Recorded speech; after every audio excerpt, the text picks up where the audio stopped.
Hi, I'm Noel. I'm a barista and tea tender at Side Project Coffee. I've been in the coffee industry for about 10 years now, between barista and a roaster. What inspires me the most about coffee is the opportunity to brew and extract sort of the quality of the coffee beans themselves. And there's a lot of producers that do hard work on ground level, and on the back end, we as consumers and roasters receive that green coffee and make changes to it. I think what I enjoy about brewing pour over or being a barista is the opportunity to kind of be the last chain of events in sort of this coffee process.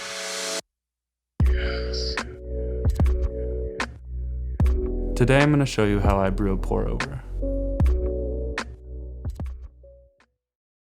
So I've got a Velo kettle, a Kalita Wave dripper, and then I'm using a coffee from the Philippines, roasted by 4 Letter Word.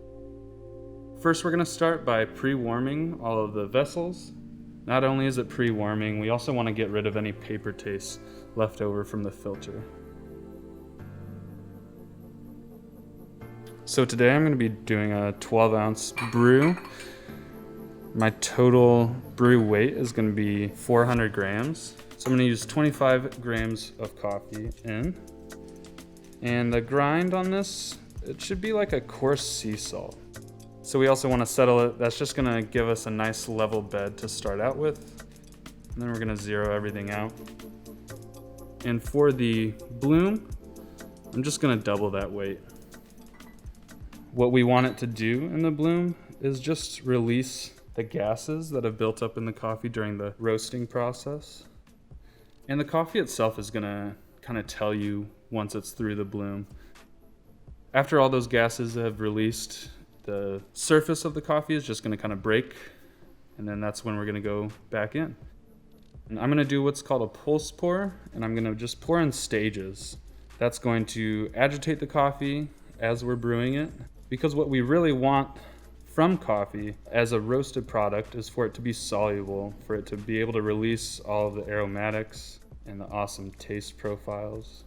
I always keep my electric kettle around 200 degrees, and then that way by the time I go to brew, it's closer to 196. If you're brewing at home and your kettle just came off the stovetop, I take it to boiling, and then 30 seconds off of that, you can start brewing. So now in these last few grams of the pour, we're going to 400 grams. I'm just gonna get any of the outliers, we call them the high and dry beans, anything that gets stuck in the ridges.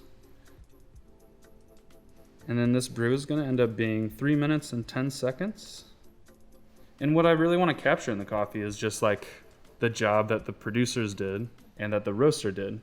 So I'm always trying to take the steps and make sure my water temp is right, my water solubility is right, and make sure the grind is right. And you keep all of your movements the same, you'll end up with a really solid pour over.